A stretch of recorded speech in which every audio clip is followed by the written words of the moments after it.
Do you recall the night the Russians came to your aunt's house? Yes, yes. I remember being woken. I slept in the kitchen in the aunt's place. You see, so I was the last one for them to wake me up. We didn't even have any feed at the time. Packed us off onto our dray and our horses and took us to the station. Us kids, 3 little children, we were all round Mum's legs screaming and crying. But you know, everyone was in shock, of course, because you're woken up from deep sleep and suddenly you're told you're being deported. And Mum said she just stood there in shock.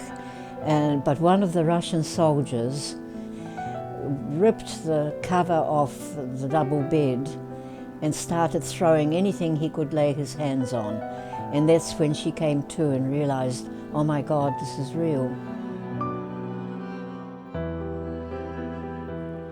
We were packed into cattle wagons on the police station, and then at some stage, I don't remember, the train went off in whatever the direction, but I think us kids were asleep by then. As far as I can remember, we slept on the floor, and I'm pretty sure the snow was up. There was a little hole drilled in the bottom of the train, and whoever wanted to use had to use it. It didn't matter. Us children didn't mind it too much, but adults were essentially embarrassed. And of course the journey itself was very, very complicated. It took about 3 weeks, Mum told me. And of course lots and lots of people died during that journey. And you know, the jolly thing, you know, once it started, it used to go on and on and on, you know, and came to another station somewhere, presumably because they had to feed us. They opened the doors and the bread was pushed in. So, for example, if the train was going 24 hours a day, well, there was nothing there, because you couldn't stop the train. So when we got to the next destination, it would be an issue of bread, but not everywhere. When the train stopped, they would unlock these doors and they would call out, "Bring out your dead." And all the people who had died were brought out, and they just threw them beside the railway lines and then closed the doors and the train went on.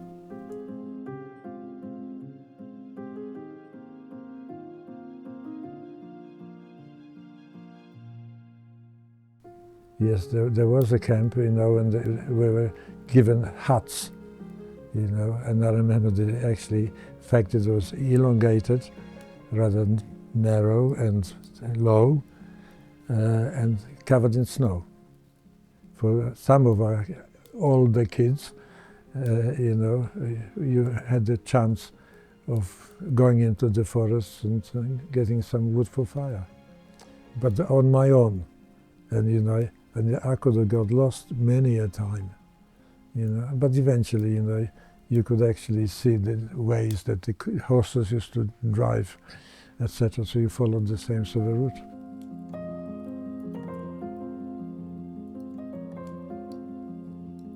All we wanted at this stage was to get out of Russia. And we went out south towards Iran, Persia. So most of the people tried to get out there. We got as far as Uzbekistan, etc. The Polish government decided that we should be taken to Iran. And there we stayed for another year or so. While in Persia, being separated from my mother is one of the memories that I remember. The other one was being constantly sick with malaria. I was actually very lucky, you know. I didn't have any serious illness. I don't remember having shakes or anything like that, but very many children used to have those things. I was reasonably healthy, in spite of the hunger.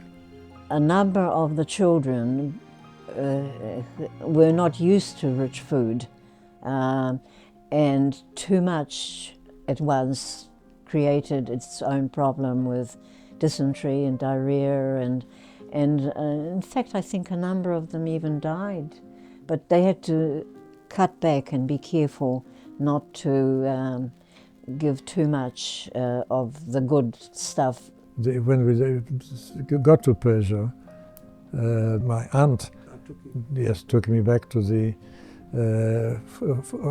this time the Polish orphanage, and left me there. So I wanted to know why she left me behind there. But the Polish organizations looked after us reasonably well, because after all things were in short supply for everything.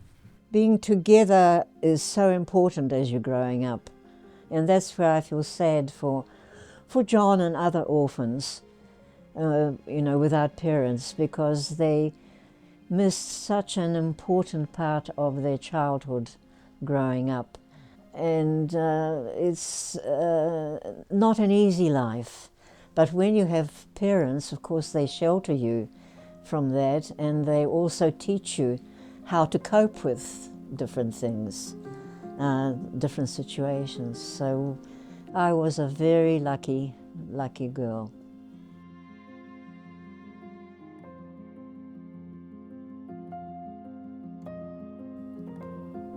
We knew we were going to New Zealand because people talked about it. I don't remember the journey on the merchant ship that went from Persia to Bombay.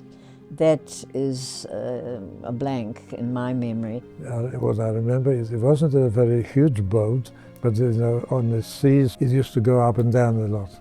It wasn't a quiet sort of journey. My most vivid memory is having malaria and then tasting ice cream for the first time in my life, because the American sailors had a ration, believe it or not, of ice cream, as well as fruit drinks, I believe. And somehow, because I was sick, I was lucky enough to be given some poor sailors, or soldiers, I should say, rations of his treat of ice cream. And I remember being blown away by the taste of it. It took some time to get to New Zealand. Some felt that New Zealand was too far away from Poland, and therefore, they may never get back. But many people who possibly took a little bit of interest in where we were and what was possible, especially as the war was finished eventually, they suggested that going to New Zealand would have been too difficult for future, going back to Poland. Well, I remember most clearly when we arrived in Wellington, that on the 1st of November 1944, I was in my cabin where Mum, Danuta and I had a little space, and I had been left in the cabin while Mum and Danuta went on deck. But I remember looking out the porthole and seeing this amazing sight. There was this huge hill, green hill, and on it were these tiny little coloured houses scattered everywhere. It was amazing. I think we were there overnight, and then I think we got down to go to Pahiatua the following day. And everybody was so pleased, and we were so treated with such generosity by New Zealanders, generous not only in their welcoming but also in sharing, because it was still wartime here. All along the way, the local people used to come and wave flags, you see, not only New Zealand but also Polish. We felt very wanted. And everywhere were children with flags, Polish and New Zealand flags, waving and smiling. And all along that trip, I remember looking out the window and seeing groups of children waving flags. I think the local people were excellent, you know. I think they looked after the smaller kids, you know, because I think if you perhaps seen some of the photographs, you see us guys, you know, we were a little bit beyond all those lollies and so on, because we were trying to be a good man, you see. I mean, that was something that the teaching classes used to tell us, you know, that behave yourself because, you know, you're in a foreign country now. And then we came, I think, by trucks, and when we got into the camp, all along the way, you know, in fact, the local people used to come and try to talk to us, but of course that wasn't all that understandable. We felt very wanted. Because Mum was part of the carers. The carers had little army huts which they had to share with another family, whereas the boys and the orphan children, they were in long dormitories. So we were lucky that we were, you know, had that. On the other hand, we weren't so lucky because the family that we were told to share with had two teenage boys that loved teasing and being nasty to two little girls, as boys sometimes like to do. It was nothing sort of, I realise now, it was nothing personal or anything like that, but you had to run the gauntlet of these two little sods that made our life miserable.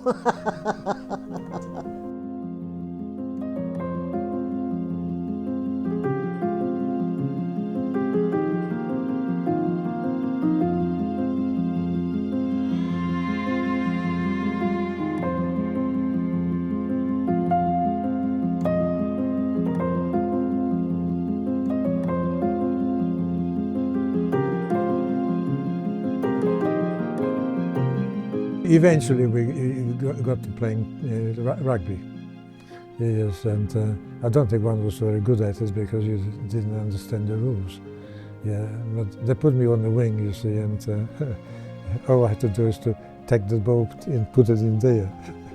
There's me, 9 years, 3 months, standing with this family, Habowski, Mr. and Mrs. Habowski, and they had given me, as the youngest child there, one of their beautiful dolls. And that was my first doll that I ever had. But some of us were able to be sent to New Zealand families.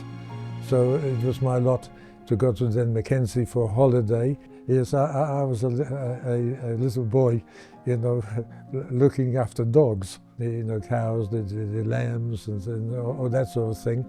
And when he, you know, got to get to know me especially, you know, he used to let me drive a tractor, and I quite enjoyed that in actual fact, you know. Even thought, you know, that with a bit of luck, you know, I might stay there. We were staying for the holiday on these farms, and that was an eye-opener for somebody who had nothing to do with animals or farms or anything. And I also remember, while being on the farm there, having a ride on a horse, which was behind somebody, of course, hanging on.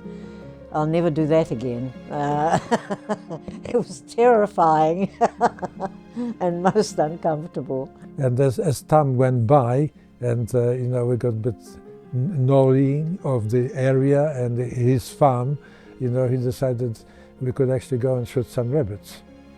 There were plenty there, you know, so he gave us a gun each and a few bullets, and we had to go around his farm, and with a bit of luck, get few shots. Well, the good news that happened in 1946 was that my father came to New Zealand. He, much to our great amazement, he survived, and he borrowed money from friends and whatever, and came out to New Zealand, because it was no use going to Poland for him. I mean, he would have been shot as soon as he entered the country because of his connection with the Polish army, especially as being a spy for the Polish army. One of my school teachers in the camp at Pahiatua, who was a very wonderful personal friend of my mother's. I don't remember my father, you see, at this stage. And this lady said to me, "Come on, Halina, how are you going to tell, you know, which one of those men is your father?" And I said, "Mum will tell me." It's funny how you remember little things like that. I met her father, who came from the Polish army to Lower Hutt, because the factory was there. Dad was working in General Motors. One day he said this young Polish guy came and was working beside him on the line in General Motors. A very nice young man, and Dad was most upset because they gave him the job of 3 other guys that were meant to be doing this job, and that job, each one separately, and he was meant to do the whole lot. And Dad was up in arms about that. So we had discussions about this. So that's the first time I heard of a certain John Kania. I wanted to belong somewhere, you see. I had no family, you know. Auntie got involved with me twice, you know, and then they had their own problem, and they went to Africa, you see, and I was, by that stage I was in New Zealand. So eventually I did get somebody sitting there. He was lovely, and I haven't changed my opinion at all. For 65 years we've been married this year, and he is still wonderful. Thank you, dear. I love you. I do. Most of my life I was on my own. I had to look after myself, you know, and you know, if I didn't get married my wife, you know, I don't know what I would have done. Being in New Zealand has been a privilege, really.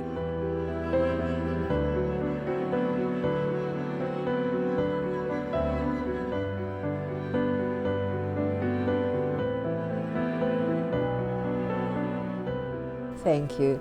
You have been a pleasure to talk to. Thank you very much. Oh yes. Oh, thank you. Thank you. Yes, yes, yes. I remember that picture because I've seen it somewhere before. Yes. That's John. This one's John. This one's the front one. Yes. Yes. Yes.